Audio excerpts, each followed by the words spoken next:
Good morning. This is exciting. I'm honored to be here with you all for the first press briefing with Harris for President and the Democratic Convention here in Chicago. You're going to hear from our Executive Director of the convention, Alex Hornbrook. You're going to hear from Senator Chris Coons and Congressman Cedric Richmond. Both Senator Coons and Cedric Richmond are co-chairs to the Harris for President campaign. But before we get into the business of this briefing, I want to give you guys a brief rundown of some of the voices you're going to hear from tonight.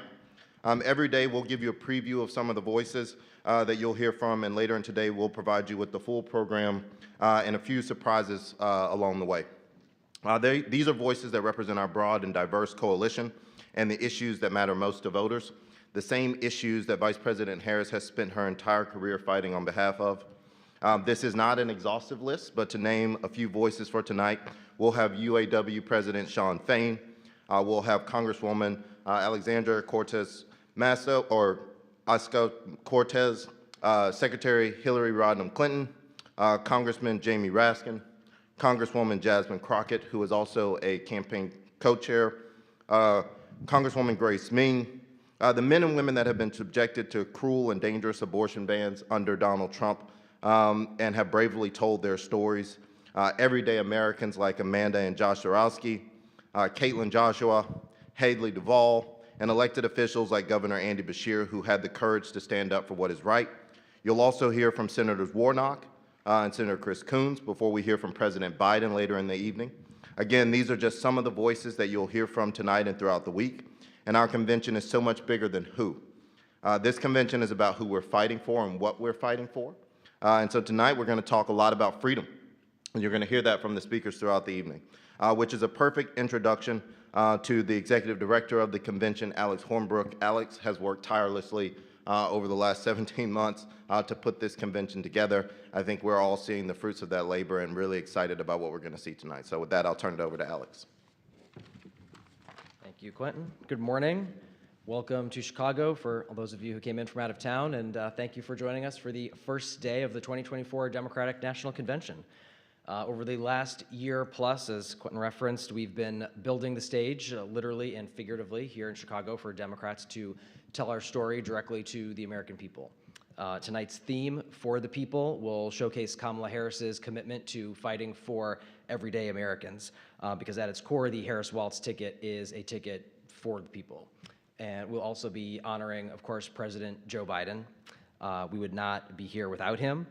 His historic record of accomplishment with Vice President Harris by his side is unmatched by any presidential administration in modern history, and it's going to be our honor to spotlight and showcase the the accomplishments of the Biden-Harris administration, as well as the bold vision for the future that Kamala Harris, Tim Walz, and Democrats up and down the ticket will be fighting for this November. And so with that, I'm going to turn it over to Senator Chris Coons. When we gathered for our last convention 4 years ago, it was virtual because we were in the middle of a terrible pandemic caused by the mishandling of the previous president. We were in the middle of an economic crisis caused by that badly mishandled pandemic.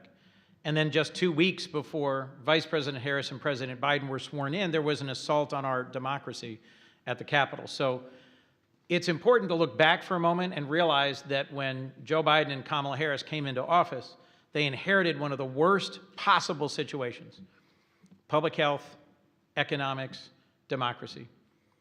Joe Biden made it clear that he was running for president to restore the soul of our nation.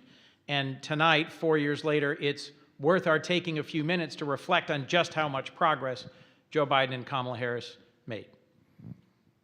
As someone who spent 36 years in the United States Senate, Joe Biden understood how to build coalitions, how to work across the aisle, how to deliver for the American people. And he and his trusted Vice President, Kamala Harris, got passed, and he signed into law, more consequential legislation than any president in my lifetime.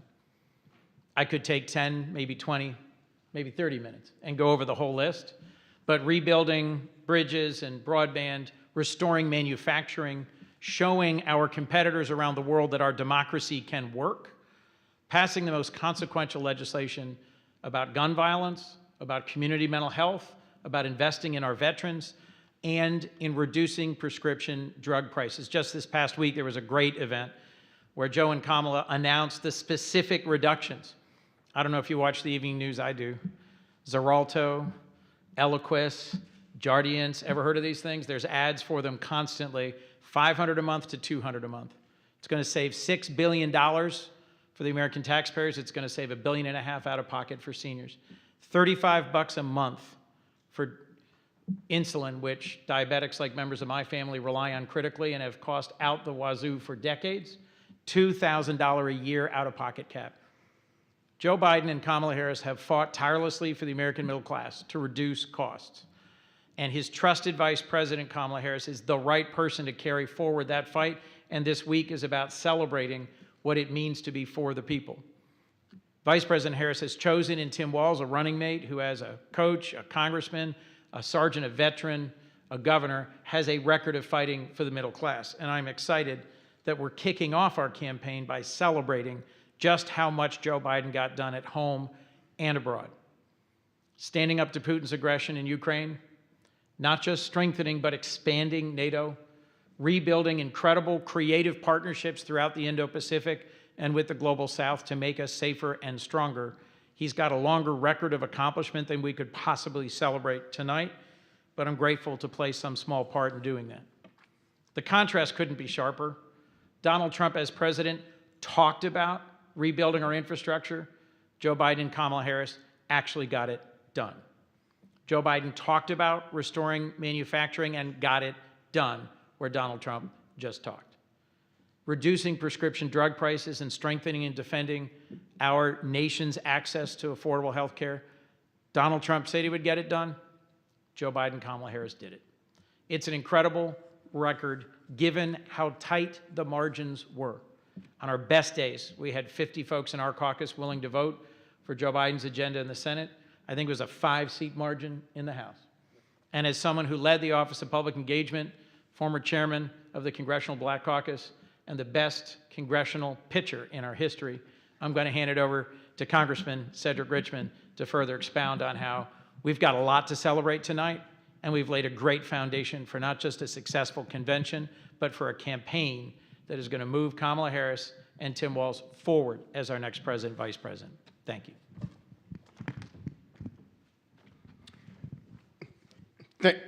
Thank you, Senator. I'm actually trying to stay on script, but like the Senator said, there's so much we could talk about. There's so many accomplishments we could talk about in the Biden-Harris administration.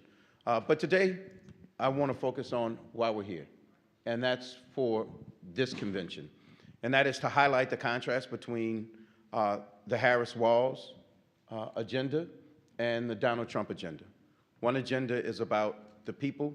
One agenda is about one person.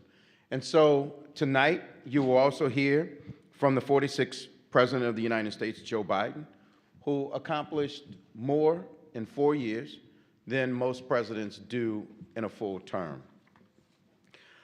Like he has through his entire 50-plus year service to this country as a public servant, every step of the way during his presidency, President Biden put the people first, and Vice President Harris. It was never about politics. It was never about profit. It was never about party. It was always about the people. How do we wake up every day and make the people's lives better? And I think that that is the common thread that ran throughout the White House, ran throughout the Senate, ran throughout the House. And that's the key. And so if there's any stark difference we take away today, it is that everything we do is for the people. And you will hear that common thread consistently through the night. You'll also hear the president tonight talk about the successes of the Biden-Harris administration. And I think it's important for him to answer those age-old questions of, what have you done for me lately? Why bother to actually go out and vote? And so he has to remind people of the successes that the Biden-Harris agenda had. The fact that so many people came out in historic numbers the last election and put them in the office. But what did they get for it? And that's what you'll hear tonight. And he'll go down the list And I think you will see a very proud president that throughout his entire career has always made sure that he was thinking about the people. And we're excited about that. The last thing I'll say about the president and what he'll say tonight and what he will show tonight is one of my favorite quotes about politics. Politicians worry about the next election. Statesmen worry about the next generation. And it was a statesman who came off the sideline 4 years ago to beat the worst president in the history of the United States, a person who posed the biggest threat to the United States. And there's a statesman who passed and who will pass the baton on to Vice President Kamala Harris to continue to put this country first. And so here in Chicago, we're united. We're ready to answer the divisive, backwards vision of Donald Trump with a positive, joyful vision for the future. Now, Vice President Harris and Tim Walz stands ready to carry the torch forward as we look toward the future and fight against those who would divide us and drag us into the past. This is about tomorrow. This is about making sure that tomorrow is better than yesterday and that all the tomorrows to come are better than the yesterdays that we've had. And so if you look at where we were 4 years ago, and the senator touched on it, 54% of schools closed, businesses shuttered, people dying. You couldn't even go to funerals. You couldn't celebrate the lives of your loved ones. You couldn't visit them in the hospital to say goodbye. That's what the country was 4 years ago, before we had a president that came and a vice president that came in very intentional about righting those wrongs. But under President Biden, let's go back to Trump. I'm going to spend just another second on what we inherited. Crime and unemployment were up. Trump cut taxes for billionaires and corporations and made those in the middle class and those aspiring to be in the middle class pay for it.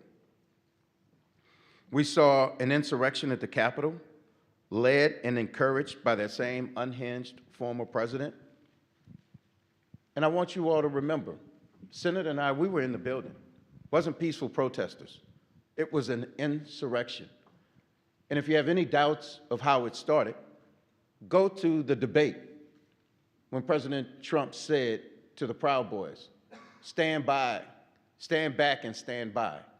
Then he summoned them to DC on January 6th, then spoke that morning and said, we're going to go to the Capitol and you need to stop the steal, which cost us the lives of law enforcement agents and made us the mockery of the world that we no longer had peaceful transition of power.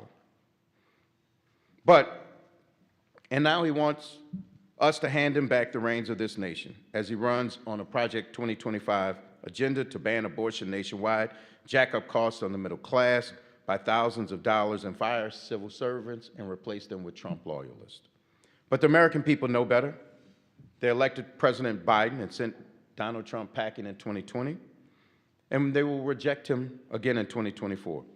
And they will send Vice President Kamala Harris and Tim Walz to the White House. The American people want a leader who will bring us forward, not back, who will lead us into the future instead of trafficking in the politics of division. America is ready for President Harris and Vice President Walz. Joe Biden showed this country what real leadership looks like. It's about getting things done for the American people, results, progress, doing the right thing simply because it's the right thing. And now Kamala Harris and Tim Walz have united our party around their vision to lead us into the future, into a bright future. I know Vice President Harris. I know when Joe Biden was choosing her to be his running mate. I've been by her side as she fought for the American people from the White House. I've had the honor of seeing her work up close. And what I've seen from her isn't just a candidate who's prepared to lead, but a candidate who's prepared to win. With Kamala Harris leading the ticket and Governor Walz as her running mate, they will do just that. They will win this election, but more importantly, they will bring this country together and bring us towards better days. With that, I will turn it over and we'll have a little Q&A. We do have a surprise, so we're going to welcome our convention chair, Mignon Moore.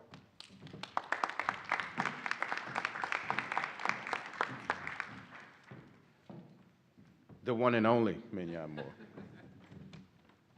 Good morning, everybody. And I will say, I apologize for the delay. I think we all are going in different directions. Thank you, Senator Kuhn, for being here. Thank you, sir. Thank you, Mr. Cedric. I was listening to Cedric behind the stage, and I said I was going to start off by saying I want to say everything that Cedric said, because he said it all. And I tell you, I can't think of a better partner to have had in this journey than Cedric, so thank you so much for all you're doing. Alex, of course, I'm sure everybody has heard from him this morning, but he has been the executive director, and we have pioneered this journey in many ways. I mean, we started out, as you know, with President Biden, who we all love, we all adore. We look forward to seeing him tonight. We are going to celebrate him, celebrate all the accomplishments that he has given us. So we thank you for being here to even just report on that. I am here to just welcome you to the convention, welcome you to all that we're going to be doing this week. It's going to be exciting. It is going to be, some of the kinks are still being worked out, so we hope that you will give us grace and patience, but we know that this is a good time for America. And as Cedric has already said, the contrast between the Democrats and the Republicans will be very stark, and you will hear from some incredible speakers this week. They will tell you their stories, but they're also going to tell you the story of the Harris-Walz new ticket. And they're going to be dynamic. They're going to talk about the future, but they're also going to build on what the Biden-Harris administration has already accomplished. I look forward to the week. I mean, I even look forward to hearing all the spectacular speakers. Tonight you'll hear from Secretary Clinton. As you know, she was a pioneer for Senator Harris, now Vice President Harris, now the nominee. And so she's broke a lot of glass, and we stand on her shoulders, and she will bring us her vision of what it means to run as a nominee, and she will certainly embrace the vision of the Biden-Harris administration. So with that, I will stop. Oh, Quentin, welcome. We sent all our friends. They have arrived, and we're happy to see you all. With that, I know you all can take questions. All right, we have time for a few questions. This is the press team over to this side, so when we don't get to every question, you can bug us. We'll go to Chicago's own Lynn Sweet first. Thank you very much. Thank you. Thank you. Good morning. Any of you, perhaps Mignon, could you please, just let me do this quick. I would like you, if you could, expand on, preview a little more of what Hillary Rodham Clinton will say at this historic moment where we may be electing the first female president. That hasn't been discussed much, but this was something that was so much a part of the Clinton campaign. Perhaps Senator Kuhn, and I know we had a lot, just tell us on how Biden is reflecting on his mood at this point in history, what led to him. Don't mean to rehash anything, but there's a lot going on. If you could sum it up. And then, is it really right that he's speaking at 10 o'clock? And if so, isn't that a little bit past prime time? Thank you. Well, as you know, in 2016, Secretary Clinton won the popular vote. She ran an incredible race, and she shattered a lot of glass for many people. And I would even go back further than even Secretary Clinton. I would start with Fannie Lou Hamer, who was denied a seat at a Democratic convention. So you propel that forward, and you look at a Hillary Rodham Clinton. She has paved the way. And I want to also level set. She has been an incredible partner to Vice President Harris. They have a great friendship. You know, they're on speed dial with each other. And I suspect, I have not read her speech, so I should say that for the record, but I do know that she probably will talk a lot about what it means at this moment to have the second female and a female of color running. But what our responsibility is to that too as well, because it's not easy. And I say this all the time, We're trying to change and shift the mindset of people to see a woman as commander-in-chief. And Hillary Clinton has served as Secretary of State. She has served as our first nominee. So she has a world view of this.